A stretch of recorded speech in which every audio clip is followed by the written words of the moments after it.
Welcome to the Open Book. This is your host, Lakeisha. Make sure you hit the like button on your way in.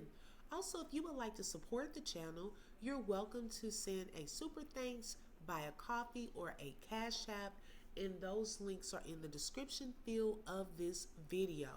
Now, many of you know of the situation that has taken place with Romeca Meeks and Holly or Quadasia Johnson has been pretty much, she admitted that she is the one that shot Romeca and it ultimately took her life.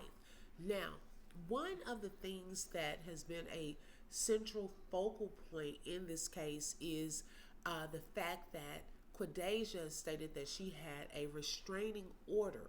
And many people have been waiting to see if that information is correct. Well, in this video, I am going to show you a short video from Travel Island that is outlining how Holly Johnson or Quadasia Johnson was able to get a restraining order on Romeca. My research does lead to the northwestern suburbs of Illinois. However, she tried to get a stalking no contact emergency order. As you can see, that was denied. Okay. You see right here, it says denied. So right here, denied. Stalking no contact emergency order was denied on that day. Okay. And then they continued the petition for a no contact order for another day. All right.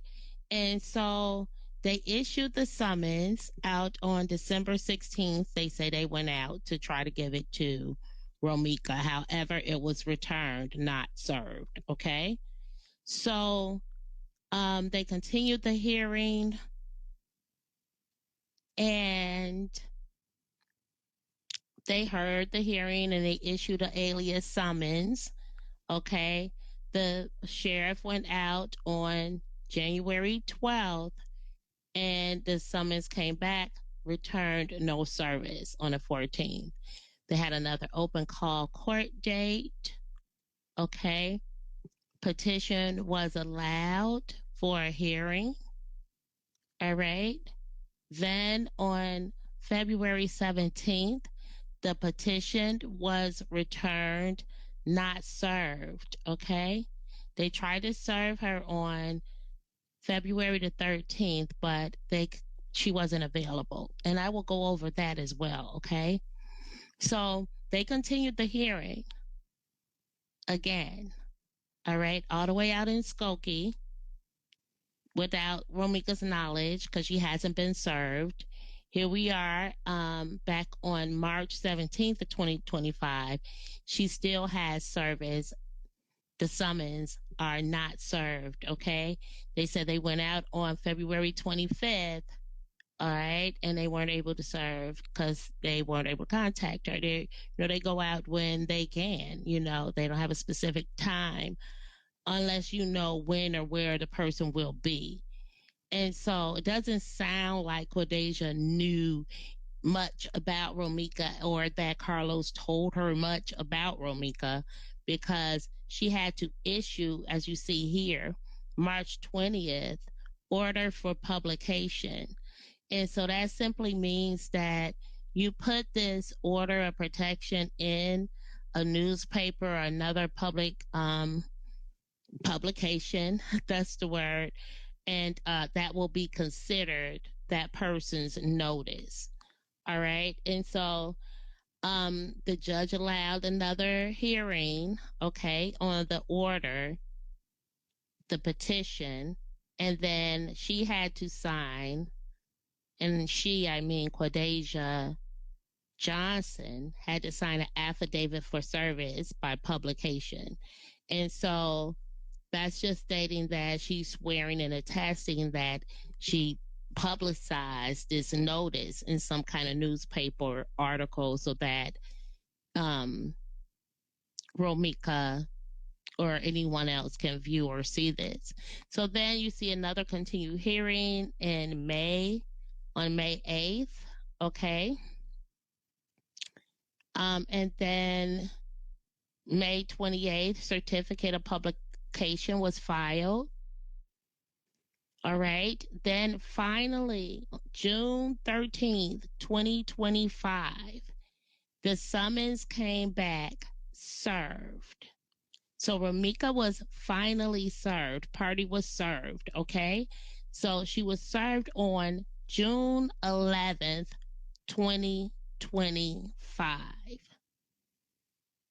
You see this date served June 11th, 2025 to party respondent Romeca Blackman. All right. And so they had another hearing 5 days later.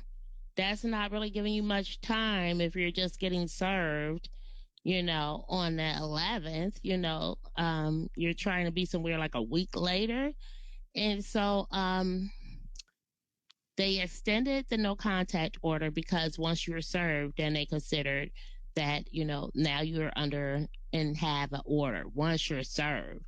But until you're served, it's like the order you have an order, but you don't have an order until the person is notified. You have an order, but the person isn't notified.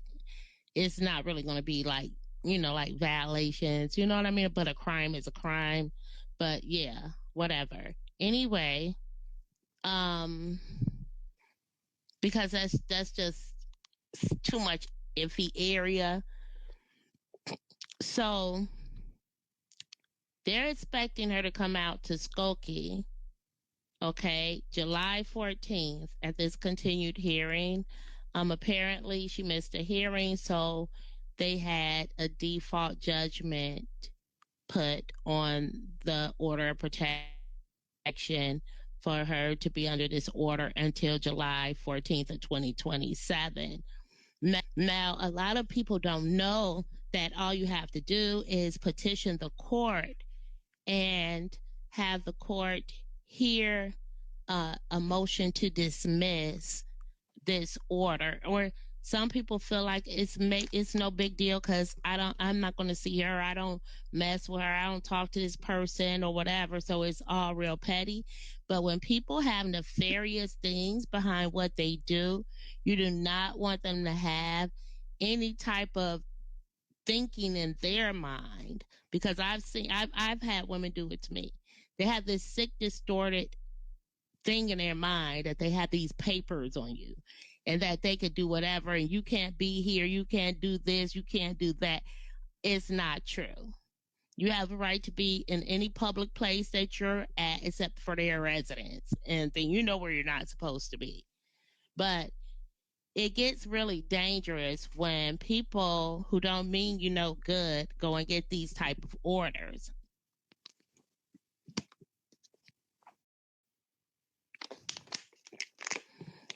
because then you'll see them yelling in the street talking about they have a concealed carry when it has nothing to do with anything. Hey Doug, how are you?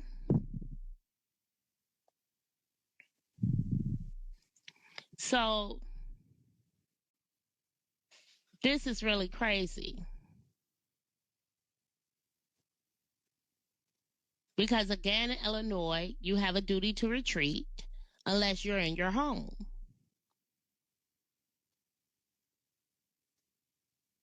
And um the video of the police response was just so appalling. It was just so sick. Okay, I'm gonna go over that just Holly, one did moment. you have anything else to do? That process went on since last year, and you only won the restraining order by default.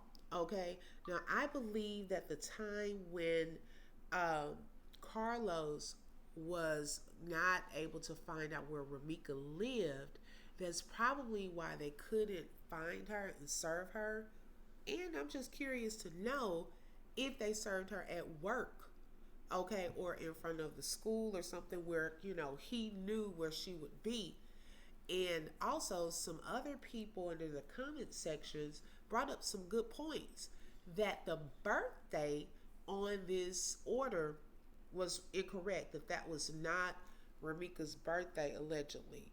Also, someone wanted to know, when did Holly get her pow pow? Okay, because that would also help to determine if all of this was premeditated.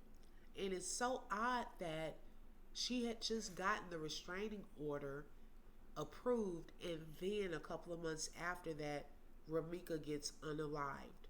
Wow. Y'all, let me know your thoughts in the comment section below. Make sure you hit the like button. Also, subscribe. And don't forget to hit that bell, because you never know when I'm going to go live. Thank you and have a great day. Bye-bye. You just flip through truth with the open book. If you felt that heat, like, share and stay locked in. Another chapter done, but we far from finished. Truth on the mic, yeah, we handle business. Real talk, no fluff, just facts and fire. From the book to the block, we taking it higher. The open book, every voice matters, every lie shatters. Catch you next page.